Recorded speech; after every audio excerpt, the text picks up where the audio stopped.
Thank you very much for that warm welcome, and good morning, conference. Thank you, Paul. Well, we did it, didn't we?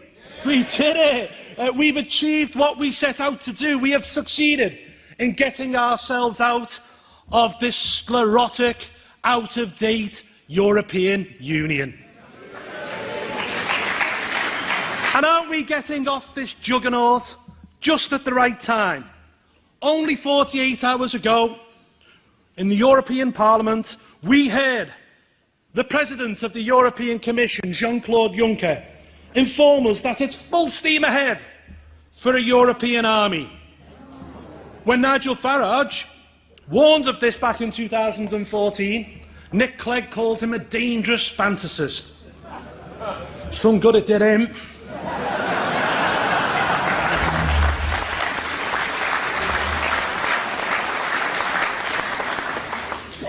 As I was travelling back from Strasbourg the other day, I came across Nick Clegg on television, promoting his new autobiography. Yes, he has crawled out from under that stone which he's been hiding. And they replayed some of his Brexit warnings. He literally just stopped short of warning of nuclear holocaust, a plague of locusts, and the murder of every first child born. It was Project Fear on turbo. It was clear, there and then, there was only one person living on Fantasy Island, and it isn't Nigel, and it isn't us, because we know as a country, we will go now from strength to strength, free from the shackles of our Brussels masters.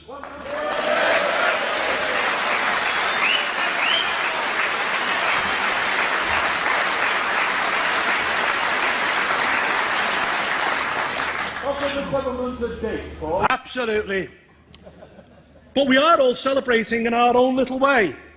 I'm doing it with my Brexit beard, which meant that no one recognised me last night. At least it lasted longer than Nigel's 1970s moustache. Now, on a serious note, we have achieved so much in such little time. Undoubtedly, our greatest achievement has been this referendum. It would not have happened if it hadn't have been for UKIP.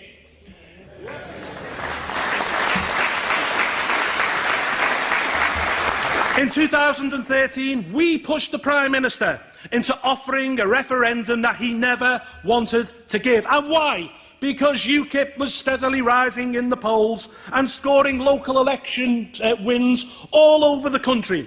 Mr Cameron thought that he could shoot the UKIP fox by offering this referendum, but all he did was simply feed it. The membership began to rise rapidly. We began to speak to huge audiences across the country. Nigel set off in his purple taxi, the length and breadth of Britain. He literally spoke to thousands of people. I did 200 public meetings. In 2 years, UKIP began to catch on. We exploded into local government, and we now have 500 hard-working councillors right across the country.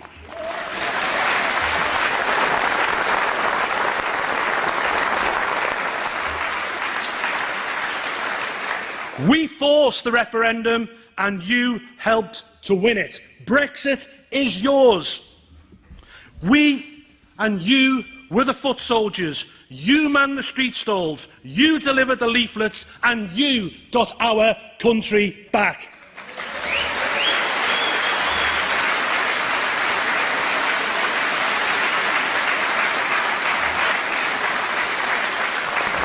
You have made us proud again. You will be thanked by the next generation for giving them the power to shape their own destinies.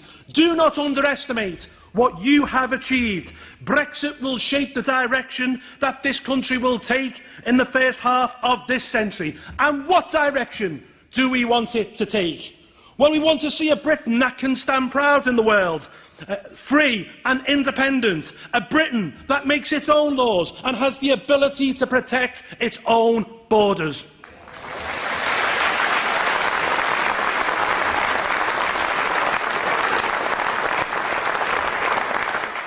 This means there can be no backsliding on Brexit. Any attempt to maintain freedom of movement of people will not be acceptable.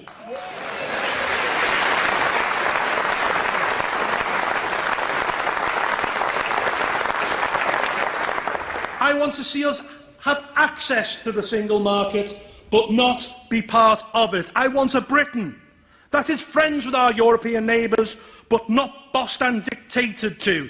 We want all of our laws to be made at Westminster by people we elect.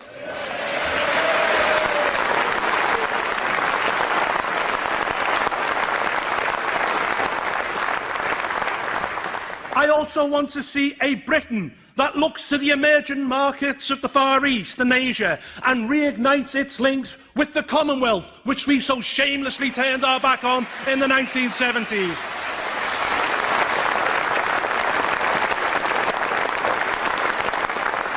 This can now all be achieved, and it's thanks to you. Give yourselves a round of applause.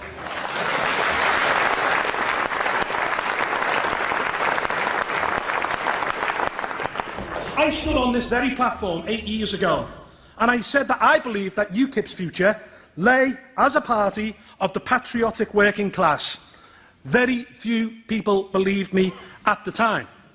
But it is clear that this is UKIP's great opportunity, where in many of these working class communities, where the Labour Party has dominated for years, they are weak and dying. The Labour Party has lost touch with its working class roots. It is a Labour Party that is increasingly dominated by the views of the Islington dinner party, and a Labour Party that actually sneers at our own flag.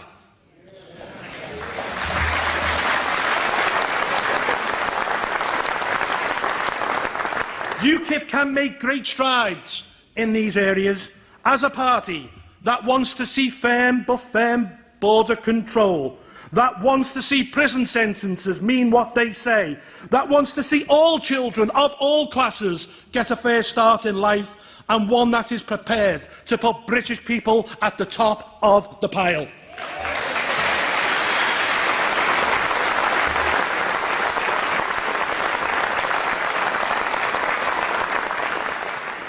Now, let me talk about the future of the party and the new leader, whoever he or she may be. I will be frank at this point, because I can be now. UKIP has not been a happy camp for over a year, and the animosity has spilt over into the media. No one has emerged from this with their head held high.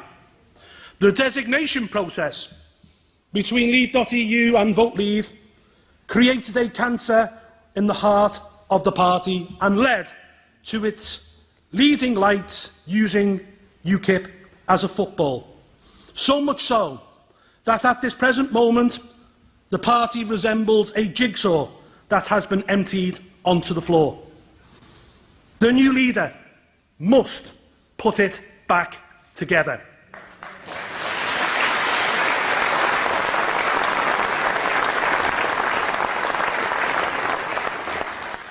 And this can only be done through talking to people, not issuing empty threats or pursuing internal navel-gazing schemes that will most likely amount to nothing. The opportunities are there. Today is a breakwater in the history of this party. It is a changing of the guard. Both Nigel and I are standing down from the stage. And standing down must mean standing down. The new leader will not benefit in any way, shape or form if any of us attempt to backseat drive. They must be their own person. They must stamp their own mark, and they must take control of every lever of the party. The new leader must be a unifier, not a divider. Seek compromise, bring people together, because as Winston Churchill once said, Giorgio is always preferable to war.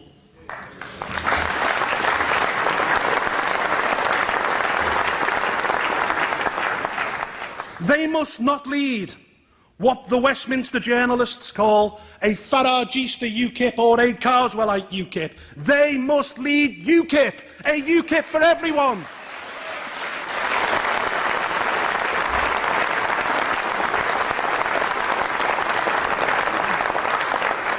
They must ensure that the party is a big tent where all talents are utilised and people are not marginalised for simply holding alternative viewpoints.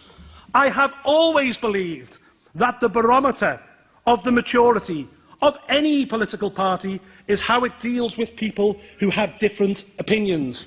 And this, unfortunately, is something we have failed to do well over the years. This must change, because if it doesn't, and the new leader continues to preside over the infighting we've seen over the past year, then I fear for the very future of our party. This is a great opportunity to put all that behind us, to look forwards and not backwards, to let bygones be bygones. The new leader has a clean slate, and my advice is this: look outwards and not inwards. Be optimistic and positive. Do not get bogged down in internal squabbling, and focus on fighting UKIP's enemies and not on fighting each other.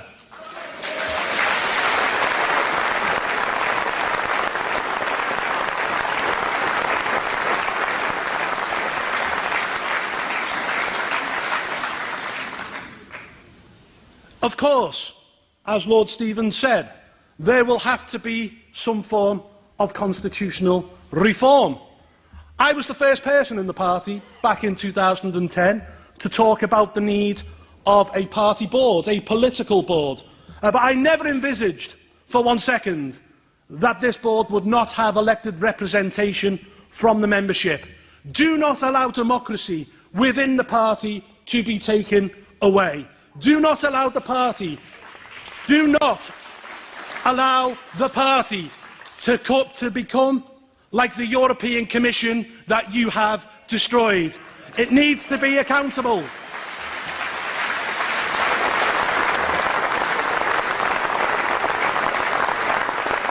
My advice is simply this: yes, let's have a political board for the party, but let's also have a national executive that is elected by the regions, a regionally elected NEC. 8 years ago, when I stood on this platform as your new party chairman, we were a party that was not registering in the opinion polls. Our membership was a mere third of what it is now. We were deemed so irrelevant that not one single national journalist actually turned up to cover the conference, which actually, seeing as I've been Michael Cricked outside, probably wasn't a bad thing. We have taken huge strides in that time, and I am as proud as Punch by what we have all achieved.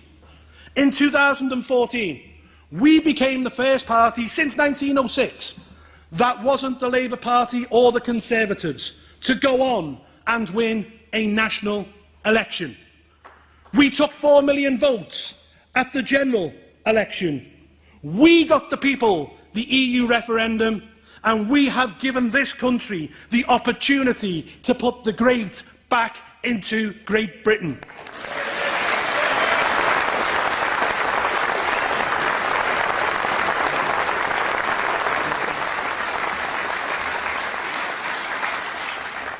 It is fitting that it ends for me on the very spot where it all began.